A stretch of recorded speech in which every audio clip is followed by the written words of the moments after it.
Joe. He's been writing terrifying tales for over 40 years, and it doesn't look like he'll be stopping soon. Widely known as the master of horror, although you may know him as the man responsible for your nightmares, ladies and gentlemen, my guest today, Mr. Stephen King. Thank you, Chris. Thank you. Hey, Stephen, how are you? Not bad. Yeah, enjoying the Canadian weather up here? Hey, you know, I'm used to it. So, I know you probably get this a lot, but seeing as you're known as the master of horror, we have to know, what's it like writing a horror story, and where do you get your inspirations from? Well, Chris, that's a pretty loaded question there, but I will try and answer it to the best of my abilities. Writing a horror story is like nothing else in life. You know, maybe reading a horror story comes close, but writing it is like nothing else.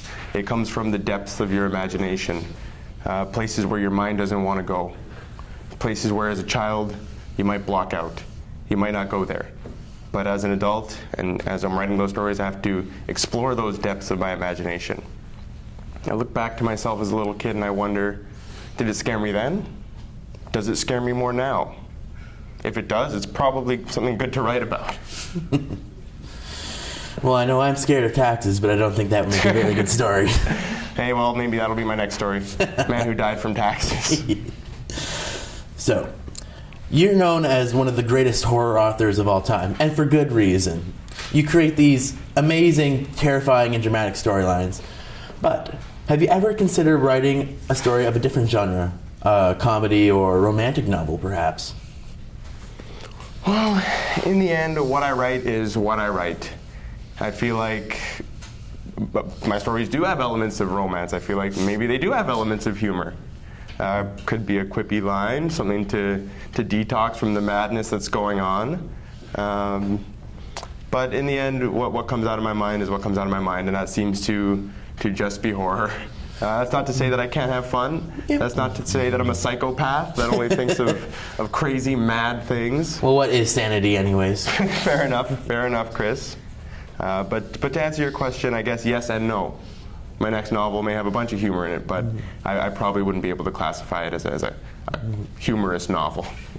Sorry to disappoint, there'll be no big comedy blockbuster from Stephen King this year. Sorry, folks. So, Dr. Sleep, which is your newest book, follows the adventures of a grown-up Danny Torrance, who was the little boy from one of probably your most famous work, The Shining. Now, The Shining was written way back in 1977, so I have to wonder, what's it like writing about this character after so long and such long time has passed?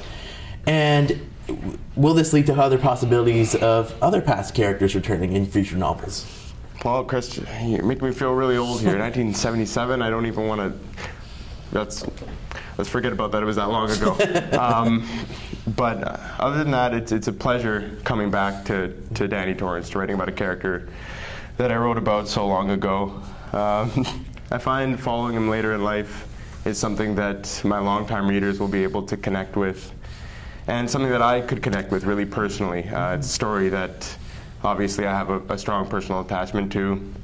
It did make me a bigger name than I already was, and writing about Danny kind of brings me back to those times, and it's very enjoyable. I'm loving it. Mm-hmm. Now, as I said earlier, you've been writing for a very long time. You've written tons of stories and hundreds and countless of short stories. What one do you think is your most favorite, and which one do you kind of not feel so great about? It's tough to say. It's hard for me to pick a favorite. Most of the stuff I like, but people might be interested in knowing that some of my more famous stuff might be less favorite of mine. Oh, really? If you look at stuff like 1408. Oh, yes. Big movie.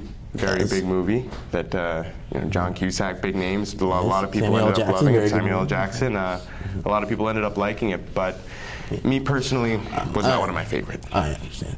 Well, unfortunately, I would love to continue talking to you. I'm sure everyone else will listen to you, but we are out of time. Thank you so much for coming on here. And if you'd like to delve more into the mind of Stephen King, consider picking up his latest book, Dr. Sleep, which is available in stores now. Thank you for joining us. Thank you, Chris. Good job, guys. Nice.